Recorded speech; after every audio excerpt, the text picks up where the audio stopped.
Hey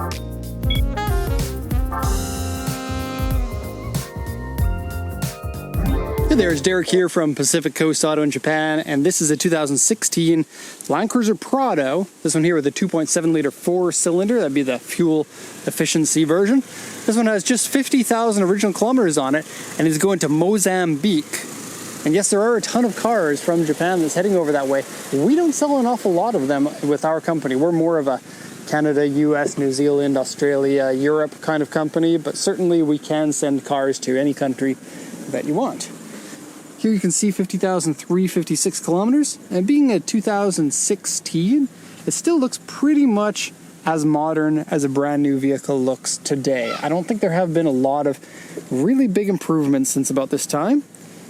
And then when it's a Land Cruiser, you know that this is going to last you for a good long time. And absolutely the kind of vehicle that would be great to have in Africa. You're going to be able to find parts really easily. These 2.7 liter 4-cylinders are super duper reliable. They're a high torque gasoline engine instead of a high rev gasoline engine, so it suits the Prado's bigger body style a little bit more as a result. And then that's the same engine that's in the Hi-Ace and the Hilux Surf, and probably something I can't think of. Toyota Dynas have them, Toyo Aces have them, Hi-Aces, Hi-Ace truck, Hi-Ace van, both have them. And so yes, you'll be able to service these anywhere that you want. And when you're looking at a vehicle in a market like anywhere in Africa, parts availability is a big part of the reason why people import certain types of vehicles. And the Land Cruisers are the king of that. They are not only reliable, but you're going to be able to find pieces anywhere in the world that you need. Okay, so let's close off the engine room here. There's not a lot to talk about. There is oil and coolant have been checked, and they both check out okay. You can take a look at the brake fluid. It looks like it's been recently changed. Let's just close the hood there and admire the Prado. And this was the generation that the Prado was really getting big. Now the Prado is a large vehicle. It is smaller than the regular version of the Land Cruiser. Someone's dropping water. A mosquito landed on me. I tried to get it. Worth it.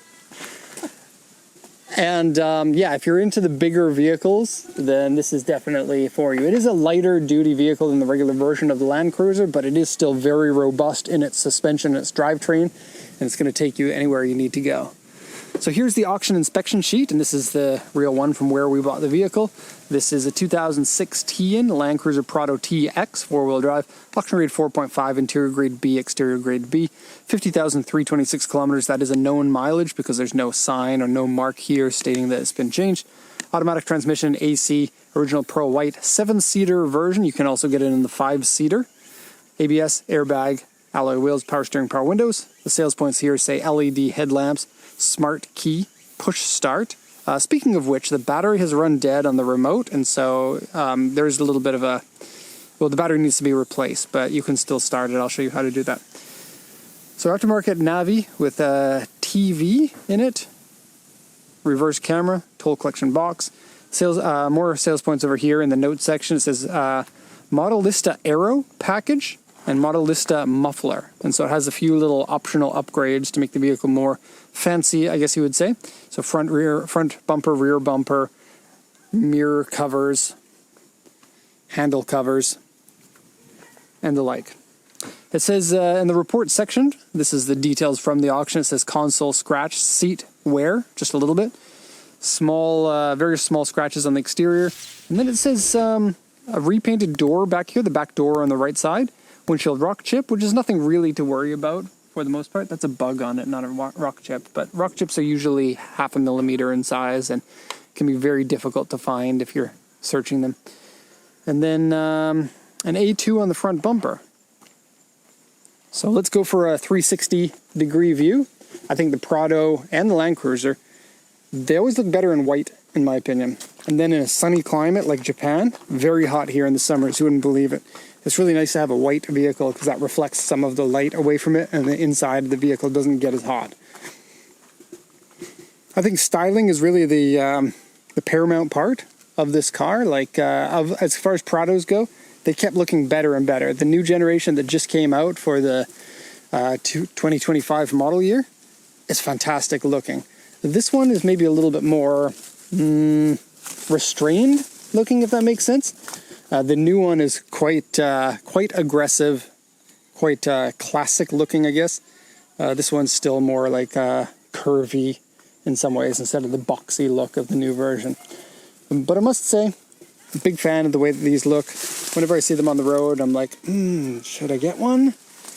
And there aren't very many, well, that's not true. I was going to say there aren't very many vehicles that make me feel that way.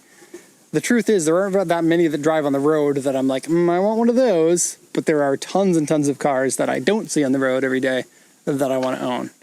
Hence why I keep buying them. So the how do you pronounce that? Modelista. The Modelista Aero parts, you can see the front bumper here has a more aggressive and arguably more modern front end with the bigger block sections around the fog lights. Nice big waterfall style grille. And take a look at the license plate. They have an illuminated one here. And so this actually glows because it has lights underneath. And you can just order that if you want when you go to get registration here in Japan. Headlights haven't faded at all, which is a nice look. They're crisp and good looking. And here's your fender mirror. This is on a ton of Japanese vehicles. I don't think so common outside of Japan, but the roads here are rather tight, and a big vehicle like this can be a little bit difficult to see your clearances. If you take a look there, you can see there's two mirrors on it. One of them shows you down this side how far away you are from things, and the other one actually shows you your front end, again, how far you are away from things. Useful while parking in Japan, also useful while off-roading in other countries. Say there's like rocks on this side that you want to make sure that you're clearing or something like that. Because this vehicle does have a pretty high waistline, meaning there's a lot of invisible things on this side of the vehicle for you.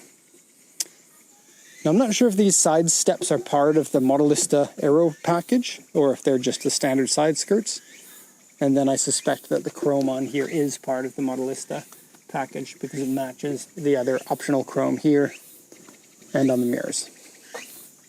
There's not a lot of damage to talk about here, so in this video I'm going to be talking more about the vehicle as a whole than I am about the damages on it because there's not much to mention.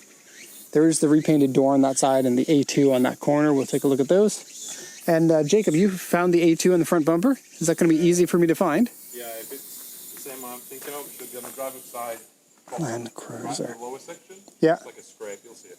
Okay. The attention to detail in the tail lights is really nice. They also have little aero blades, and you'll notice Toyota's been doing this ever since they came out with the Prius, putting those little aero blades in there and near the mirrors, and apparently they do quiet things down inside the cabin. And so, I don't know, they look cool. If they don't do anything, at least they look cool, but I think they are actually functional to some extent. Otherwise, you wouldn't see them on so many Toyota vehicles. I feel like a company like Toyota really knows how to do things. I'll come to the interior in a sec. Here's your aftermarket exhaust, square tips, dual square tips. And a quick look at the rear bumper skirt. So you can see it's basically, all of this section here is the aftermarket bumper skirt. Coming up here, so here's your repainted door. Let's just see it from this angle. And my take is that it's been painted well. There is nothing that concerns me about that door whatsoever. I think perhaps even painted by Toyota. When you get it done by the dealer here in Japan, it's always done very well.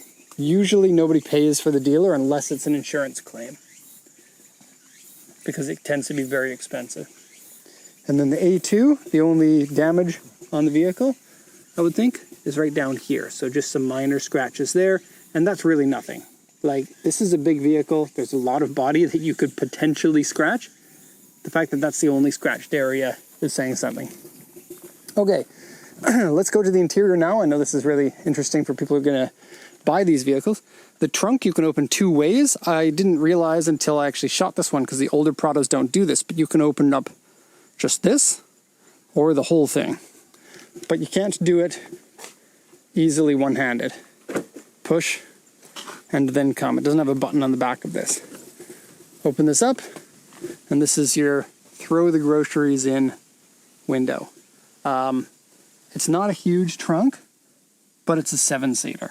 And so you can flip those seats down. Most people aren't going to be using that back row all the time, so these can very easily be pushed forward. It's a 50-50 split here and a 60-40 split there. And yes, you can flip down all of these seats to give yourself a huge area to bring a dresser or a fridge or something. Well, let's close this up. And now Jeez. Oh, this opens sideways. Oh, that's a surprise. Like a CRV.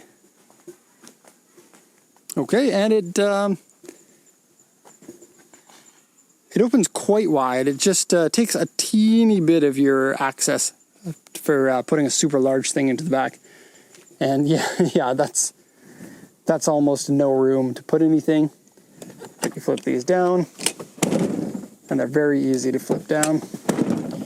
Now you've got a ton of space. Okay, in the back here, you've got a cup holder for each one of these seats. And let's see, tie down straps, 1, 2, 3, 4. You also have a cigarette lighter adapter in case you've got like a battery you need to charge or something like that. Now let's pull these seats up. Do you really have to climb in to do this? Okay, so it's not as hard as I made it look like it was. You just need to pull this up, but it needs to go all the way up. And there we have it.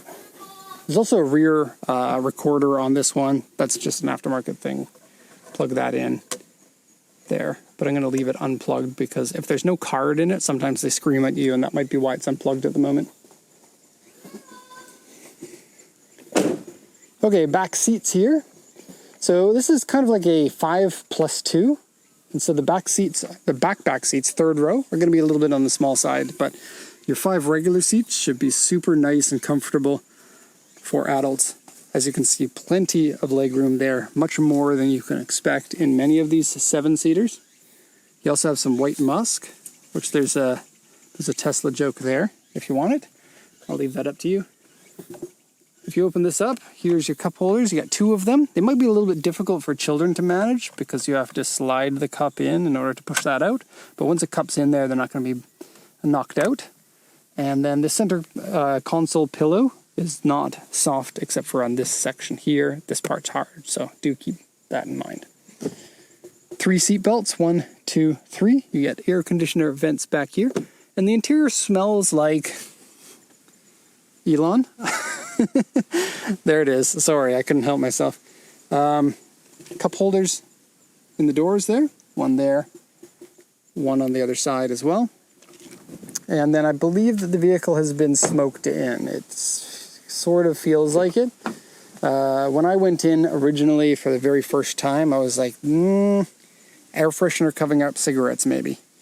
But it's not a strong smell. And so if that is the case, then just driving the vehicle and airing it out and getting, I guess, your smell into the vehicle is going to be helpful. I suspect you'll get used to it over time. The smell of cigarettes, if there are any, are going to go away. Let's have a look. Cup holders here. I'm looking for an ashtray. There isn't one. So, it smells more like air freshener than cigarettes. A little bit like cigarettes, I think. Okay, before we get into details there, all of our power windows work, power steering works, brakes, throttle, shifting, everything perfect. You have a bottle cup holder there. Your driver's seat has a little bit of sag on the bottom. You can see right here, like wrinkle in the fabric. Still feels fine when you sit on it. And then it's a manual seat for up and down of this cushion. This one here is the back of the seat there. And then you have power lumbar support. Steering wheel, if it looks fairly modern, I would think. Now the push button start. The battery's dead, so if you want to start it, you have to take the key. You have to put the key next to this while you're holding the brake. And then when it turns green, then you can start it. If you have a proper battery in here, it can be within, 20 feet. 20 feet, what's that? 5 meters of the car, and then you'll be fine. Controls here for audio, tuning, mode, telephone, and some other computer stuff that I don't understand. Hands-free, it looks like. Almost looks like a coffee cup there. Maybe that's a camera, I guess. Okay, your center stack has nice big vents up here, as well as the regular ones on the side. Standard HVAC, AC. Inside here is a free box to put things. Controls for the Navi unit. Kind of weird. It's aftermarket. Four-wheel drive with locked center differential. and 4-wheel drive with locked center differential and low gear ratio. Okay, you can select your gears with the gear shifter as well as manually select here, and then you have no buttons on the steering wheel for manually select. So if you're going to go manual mode, you have to go up and down with this instead of on here. Cigarette lighter adapter is right here. It says don't put drinks there, but it kind of looks like you should. I don't know what's normally supposed to go there. Maybe the ashtray. And then here gives you a super large bin. Inside here has, it looks like a vent. Yeah, an AC vent in there. So that could be used as a cool box if you want. And then this. It came with these. I don't know what these are. But on the back, they say a country club. Tory Country Club. No idea what they're for. So we can at least assume that the previous owner liked his country club, and that's the kind of high-end living that he was living. Not what I do, or what Jacob does, I think. You ever been to a country club? No, not my kind of thing. Not my kind of thing either, even if I had the money. Well, I don't know. There are probably cheap country clubs that I could afford. I'm sure they're fun. Yeah. I'm sure they're not fun. I like play tennis, but you can play tennis without going to a country club. I'm just trying to be open-minded. Nah. I'm sure they will. People who go there are okay, well, maybe there are some good ones. Anyway, that's the end of this video. Hope you enjoyed it. Thank you so much for watching, and have a nice day.